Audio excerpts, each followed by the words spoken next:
నమస్కారం, ఇది సంగతికి స్వాగతం. ముక్కోటి ఏకాదశి నాడు ఆనంద స్వరూపుడు శ్రీవారి దివ్య రూపాన్ని దర్శించుకుందామనుకున్న వేల మంది భక్తులకు మరోసారి నిరాశ ఎదురైంది. నామమాత్రపు ఏర్పాట్లు, వీఐపీల సేవలో తరించిన అధికారులు సాక్షిగా తిరుమలగిరులు ఆందోళనతో దద్దరిల్లిపోయాయి. తిరుమల తిరుపతి దేవస్థానం చేసిన ముందస్తు ఏర్పాట్లతో చేసిన ప్రయోగంలో ఫలితం కనిపించే అవకాశం ఉన్నప్పటికీ భక్తులకు సరైన సమాచారం ఇవ్వడంలో అధికారులు విఫలమయ్యారు. కేవలం వీఐపీలకు స్వామి దర్శన భాగ్యం కనిపించేంత వరకు హడావిడి చేసిన పాలక మండలి సభ్యులు, అధికారులు ఆ తర్వాత జాడే లేకుండా పోయారు. ఓవైపు పోటెత్తుతున్న భక్తులను నియంత్రించే భద్రతా సిబ్బంది లేకపోవడం వల్ల క్యూలైన్లో తొక్కిసలాటకు దారితీసింది. వేల సంఖ్యలో వీఐపీ, పాలక మండలి సభ్యుల పాసులు దళారులు పాలు కావడము ఇందుకు దోహదం చేసింది. ఇకనైనా తీరు మార్చుకుని తిరుమల తిరుపతి దేవస్థానం తీరు మార్చుకోకుంటే అదే భక్తుల పాలిట కొంగు బంగారం అవుతుంది.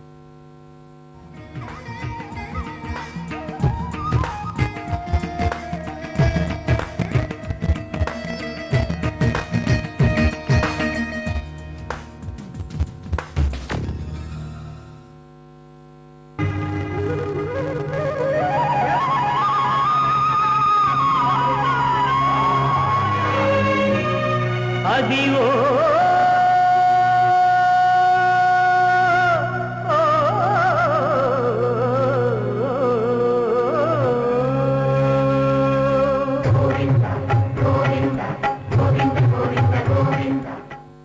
ఏడేడు జన్మల పుణ్యఫలం తిరుమల వెంకన్న దర్శనం. భక్తుల కోసం ఆ శ్రీ మహావిష్ణువు వైకుంఠం వీడి ఈ భూలోక వైకుంఠంలో కొలువున్న క్షేత్రమిది. ఆనాటి రాజుల నుంచి సామాన్య భక్తుల వరకు అంతా శ్రీవారి సేవలో తరించిన వారే. భగవంతుణ్ణి ఎవరు ఏ రూపంలో కొలిచినా చివరకు భక్తులందరి మార్గం ఈ కలియుగ వైకుంఠానికే. అందుకే శ్రీహరివాసం నిత్యం భక్తజన సంద్రంగా మారుతోంది.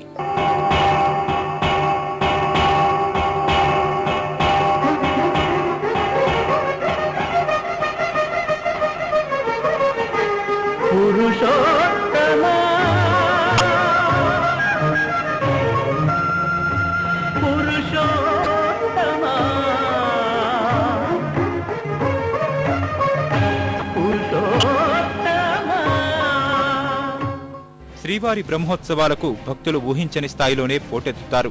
వెంకటేశ్వరుడి జన్మదినమైన వైకుంఠ ఏకాదశి పర్వదినాన భక్తుల తాకిడి భారీగానే ఉంటుంది.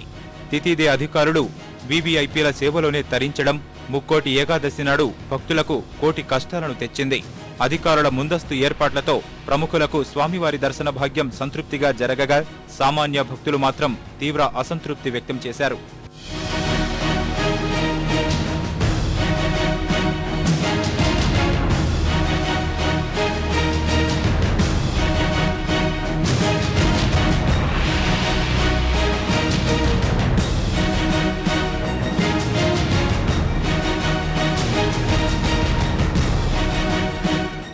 గత అనుభవాలను దృష్టిలో ఉంచుకొని ప్రముఖుల కోసం ప్రత్యేక ఏర్పాట్లు చేసి జాగ్రత్త పడిన తిథిదే సామాన్యుల దగ్గరకొచ్చేసరికి చేతులెత్తేసింది. ఆదివారం ఉదయం 5 గంటలకు ప్రముఖుల దర్శన సమయాన్ని ముగిస్తామని చెప్పిన అధికారులు వీవీఐపీలు, వీఐపీల మెప్పు కోసం ఆ సమయాన్ని మరో అరగంట పొడిగించారు. 4 గంటల పాటు వారి సేవలో తరించారు. శ్రీవారిని దర్శించుకున్న వారిలో కేంద్ర మంత్రులు, ఎంపీలు, ఎమ్మెల్యేలు, ఎమ్మెల్సీలు, మాజీ కేంద్ర, రాష్ట్ర మంత్రులు, న్యాయమూర్తులు, పోలీసు ఉన్నతాధికారులు ఉన్నారు.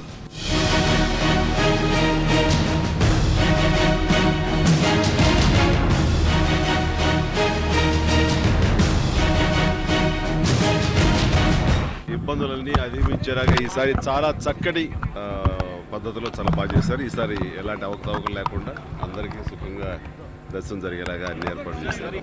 ఈ దినము కొన్ని లక్షల మంది స్వామివారి దర్శనం చేసుకుని తరించేటువంటి పవిత్రమైన దినం ఇది. భక్తులకు ఏర్పాట్లు కూడా చాలా పటిష్టంగా ఏమాత్రం ఇబ్బంది లేకుండా చేయడం జరిగింది. ప్రజలందరూ సుఖశాంతులతో వెళ్ళాలని ఆ దేవుణ్ణి ప్రార్థిస్తారు.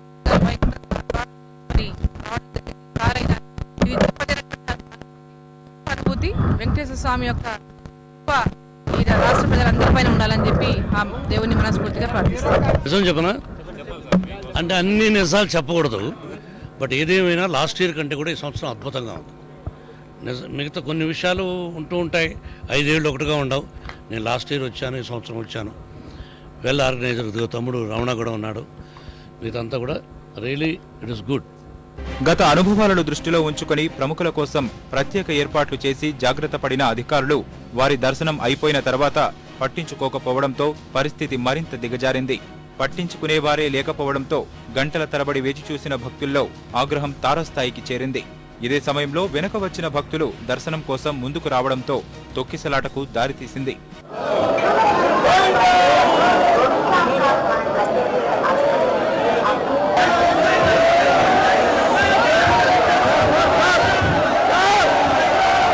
నడిచే క్యూ లైన్ కానీ మాత్రం స్వామి వాళ్ళ ఇష్ట ప్రకారం పోలీసు వాళ్ళు ఇష్ట ప్రకారం కంట్రోల్ లేకుండా పోయింది. వాళ్ళు చిన్నపిల్లకైతే బతికే స్థితిలో లేరు స్వామి. అసలు ఆడైతే నారాయణ టూకానా మరీ ఘోరం సార్, పట్టించుకునే నాదు లేదు. ఒక్కసారిగా వేల మందిని పంపించేసరికి పడిపోయి ముసలి వాళ్ళందరూ వాళ్ళ ఇష్ట ప్రకారం పడిపోయి వాళ్ళ సాగు వాళ్ళు తెచ్చేది. వీఐపీ పాసుల జారీలో నిబంధనలు తప్పకుండా పాటించి పారదర్శకతకు పెద్దపీట వేస్తామన్న అధికారులు చివరిలో చేతులెత్తేయడమే ఈ పరిస్థితికి కారణం. రాజకీయ ఒత్తిడి తట్టుకోలేక వైకుంఠ ఏకాదశి పర్వదినాన భక్తులకు నరకం చూపించారు. ప్రోటోకాల్ పరిధిలోకి వచ్చే ప్రముఖులకే పాసులు ఇస్తామని నెల రోజులుగా ప్రగల్భాలు పలికిన అధికారులు దళారులకు దాసోహమయ్యారు. వీవీఐపీలకు ఇచ్చే 1000 రూపాయల పాసులు, 2000కు పైగా పాసులు దళారులకు చిక్కాయి. ఒక్కో వీవీఐపీ పాసు 10,000కు, సాధారణ వీఐపీ కేటగిరీలకు సంబంధించిన పాసులు 5,000 నుంచి 7,000 రూపాయలకు దళారులు అమ్ముకున్నారు. ధర్మకర్తల మండలి సభ్యులకు కేటాయించిన పాసుల పరిస్థితి ఇదే. వీవీఐపీ, వీఐపీల దర్శనానికి అధిక సమయం కేటాయించడం, వారి పేరిట టికెట్లను దళారుల పాలు చేసి అమ్ముకోవడంతో సామాన్యులకు దర్శనం మరింత ఆలస్యమైపోయింది. పరిస్థితి ఇలా ఉంటే ఏకాదశి, ద్వాదశి పర్వదినాలను పురస్కరించుకుని వస్తున్న భక్తులతో తిరుమల నిండిపోయింది. పండగ నాడు ఇబ్బందులు ఉండొద్దనే ఉద్దేశంతో 300 రూపాయల టికెట్లను తిథిదే ముందుగానే విక్రయించడంతో అప్పుడే తిరుమల చేరుకున్న భక్తులు సర్వదర్శనం లైన్లో చేరడం తోపులాటకు దారితీసింది. ఏకాదశి పర్వదినానికి 20,000, ద్వాదశి పర్వదినానికి 25,000 టికెట్లను అధికారులు జారీ చేశారు. పర్వదినానికి ముందు రోజే భక్తులు భారీగా తరలి రావడంతో అవి అయిపోయాయి. పాలక మండలి కాస్త పాసుల మండలిగా మారడం వల్లే ఇలాంటి పరిస్థితులు తలెత్తాయని భక్తులు మండిపడ్డారు.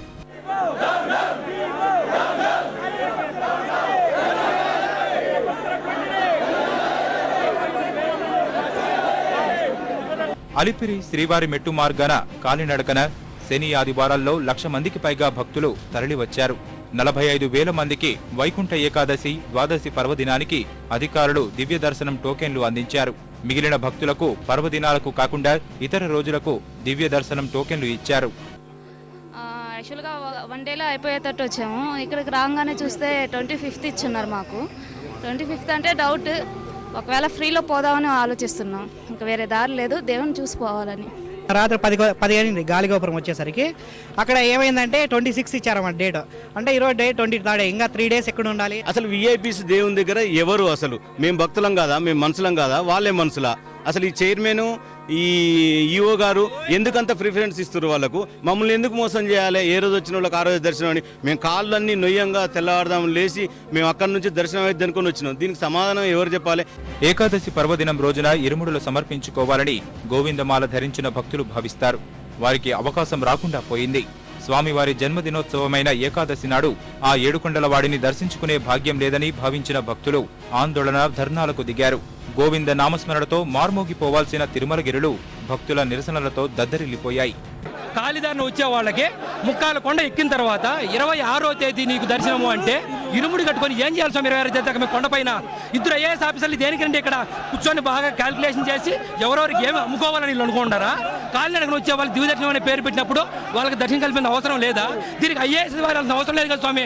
మామూలు అటెండర్లే చూసుకోవచ్చు. ఎందుకంటే టికెట్లు అమ్ముకునేదానికి ఒక చైర్మన్ అవసరం లేదు, వాళ్ళ బంధువులకు ఇచ్చేదానికి ఒక 5-6 మంది పాలక మండలి సభ్యులు అవసరం లేదు. 300 రూపాయల టికెట్లు దేశవ్యాప్తంగా నామమాత్రంగా విక్రయించడంపై కూడా ఆందోళనలు జరిగాయి. ఈ దర్శన్ కేంద్రాల్లో 1,500 టికెట్లు తిథిదే ఉంచగా వైకుంఠ ఏకాదశి పర్వదినాన లక్షల సంఖ్యలో భక్తులు తిరుమలకు వచ్చి ఇబ్బంది పడకూడదని తిథిదే కళ్యాణ మండపాలు, ప్రత్యేక కేంద్రాల ద్వారా ఆన్లైన్లో 15,000 టికెట్లను విక్రయించాలని నిర్ణయించింది. ఒక్కో కేంద్రం నుంచి 1,500 టికెట్లే విక్రయించడంతో ఆ కేంద్రాల వద్ద భక్తులు పోటెత్తారు. అర్ధరాత్రి నుంచి పడిగాపులు పడిన భక్తులు కనీస సౌకర్యాలు లేక ఇబ్బంది పడ్డారు. ఇది తోపులాటకు దారి తీసింది. మేము మార్నింగ్ 2 నుంచి వెయిట్ చేస్తున్నాము. అసలు సెక్యూరిటీ లేదు, పోలీసులు ఒకళ్ళ మీద ఒకళ్ళు పడుతున్నారు. సో ఏం లేదు ఇక్కడ. అంటే అసలు జనాల కోసం కొంచెం చూడాలి కూడా. ఏజ్డ్ పీపుల్ ఉన్నారు, పిల్లలు ఏడుస్తూనే ఉన్నారు. ఏంటో ఇది మరి. తోపులాటల్లో ఇరుకపోవాల్సి వచ్చింది. కనీసం దేవాదాయ శాఖ వాళ్ళు కానీ, మున్సిపల్ వాళ్ళు కానీ, మరియు పోలీస్ సిబ్బంది కానీ ఎలాంటి భద్రత ఏర్పాట్లు చేయలేదు. వచ్చిన భక్తులకు నరకం ఏందో చూపించారండి ఇక్కడ దేవాదాయ శాఖ వాళ్ళు. నిజానికి వైకుంఠ ఏకాదశి ద్వాదశిని పురస్కరించుకొని తితిదే భారీ స్థాయిలోనే ఏర్పాట్లు చేసింది. ఈ ఏర్పాట్ల వల్లే 60,000కు పైగానే భక్తులు శ్రీవారిని దర్శించుకున్నారు. అయితే వీఐపీలకు కేటాయించిన సమయం కంటే అరగంట పొడిగించడం, వారు వెళ్లిన తర్వాత భక్తుల బాగోగులు అధికారులు పట్టించుకోకపోవడం ఆందోళనకు కారణమయ్యాయి. క్యూలైన్లో చొరబడే వారిని నియంత్రించే వారే లేకపోవడంతో పరిస్థితి దిగజారింది.